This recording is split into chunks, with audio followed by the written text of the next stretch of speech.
السلام عليكم ورحمة الله تعالى وبركاته. تحياتي لكم. فالإخوان ما تنساوش ديروا جيم وكذلك الاشتراك باش إن شاء الله نبقى نعطيكم المزيد والأفضل. فكيف ما كنشوفوا المشاهدات قليلة بزاف وضعيفة، فإن شاء الله إلا كان شي حاجة أو المزيد من المشاهدات وكذلك الدعم للصفحة، فبطبيعة الحال إن شاء الله نبقاو نديروا شي حاجة اللي هي رهيبة وخيالية. فالإخوان ما نطولوش. أخبار اليوم إن شاء الله اللي غادي نتكلموا عليها هي ديال ياسين بونو وكذلك حاكم زياش اللي وقعت ضجة يوم أمس بيلعبوا ضد توتنهام إنجليزي، وكذلك اللاعب اللي محير وليد الركراكي. فأول خبر غادي نبداو به هو ديال ياسين بونو. كيف ما كنعرفوا البارح أوساسونا ربحات الفريق إشبيلية ب3-2. ياسين بونو تقلق بزاف وتعصب وقال باللي حنايا ما راضينش بهذه النتيجة هذه اللي خرجنا بها. فالبارح مي كنا ماركين الهدف الثاني فاحنا قلنا فايزين، لكن من تسجلنا بالثاني والثالث فتمايا تدمرت نفسيا. لاش؟ لان انا كنحس باللي كاين ضعف، لكن داك الضعف ماشي في ياسين بونو، كيكون من الدفاع ديال اشبيليه، لان الدفاع اشبيليه كيف ما كنعرفوا ضعيف جدا، من اضعف الدفاعات في اسبانيا. فغير الفريق اوساسونا راه عنده دفاع رهيب على اشبيليه اللي كيف ما كنعرفوا الفريق اللي كان كلاسي الثالث في الدور الاسباني في الموسم اللي فات. فاشبيليه المشكل ديالها كتعاني من الدفاع. ياسين بونو كذلك كيعاني، خرج معصب بزاف، قال باللي راه ما راضيينش بهذه النتيجه هذه، لان كنشوفوا كل مره كنخرجوا خاسرين، وانا اللي كنتحمل المسؤوليه ديال الشبكه. فالمشكله من الرئيس ديال الاشبيليه اللي خاص يقاد الدفاع. الى قادوا الدفاع وكان في المستوى على الاقل غير 60%، فياسين بونو غادي يكون في راحه البال، وكذلك الشبكه ديال اشبيليه غادي تكون مطمئنه. والمشكله ماشي من الحارس، فالمشكله من الدفاع ديال اشبيليه هو اللي خارج على الفريق بصفه او بصفه عامه. فالاخوان هادشي اللي كاين وهادشي اللي محير اللاعب ياسين بونو.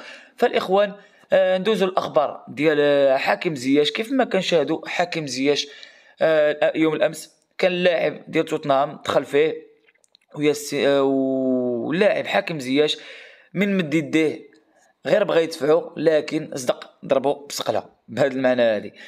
لكن هو ما قصدش يضربو، غير دابا من مد يديه كيتسمى صافي اللاعب راه قاسو. فالحكم خرجو بحمراء. فالمساعد ديال توتنهام تكلم على هادشي، كريستيان ستينيلي، كان خرج واحد القرار وهضر كذلك في ندوة الصحفية. قال حاكم زياش واخا ماشي في الفريق ديالنا، لكن ما كانش خصو يخرج بحمراء، لان انا اللاعب ديالنا ديال الفريق توتنهام عاود ليه البلان شنو كاين، لانه هو اللي دخل في حاكم زياش، وحاكم زياش ما نواش يقيس داك اللاعب. كيف ما كتعرفوا الاخوان حتى الدم ملي كيكون في الانسان سخون في المباراة، ف كيدير شي حاجه بدون شعور.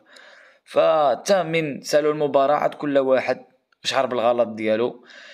المشكله ماشي من حاكم زياش، لكن المشكله من اللاعب ديال توتنهام انجليزي هو اللي دخل في حاكم زياش.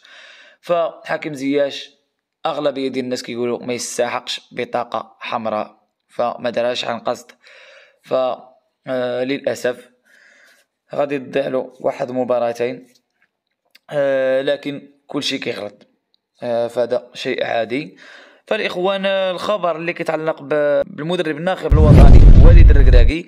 كيف ما كنعرفوا وليد الركراكي كيعتمد على اللاعبين شبان وباقين شباب ويكونوا موهبه رائعه للمنتخب الوطني مستقبلا، ما كيعتمدش على اللاعبين اللي فيهم 30 عام الفوق.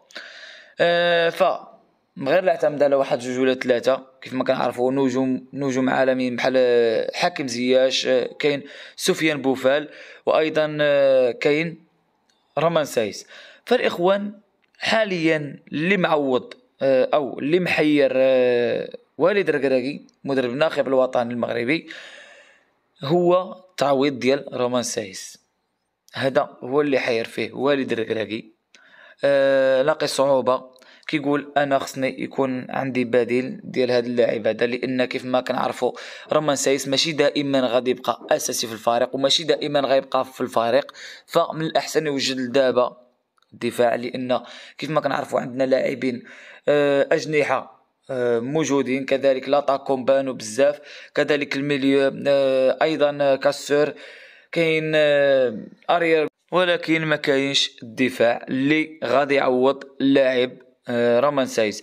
فكاينين اللي يقدروا يديبانيو بحال جواد الياميق، كذلك اشرف داري، وكاين بانون، لكن وليد الركراكي خصو اللاعبين او واحد او جوج من الدفاعات على الاقل اللي يعرفوا يشدوا البوست ديال رومان سايس، وخصنا اللاعبين يكونوا ما افضل.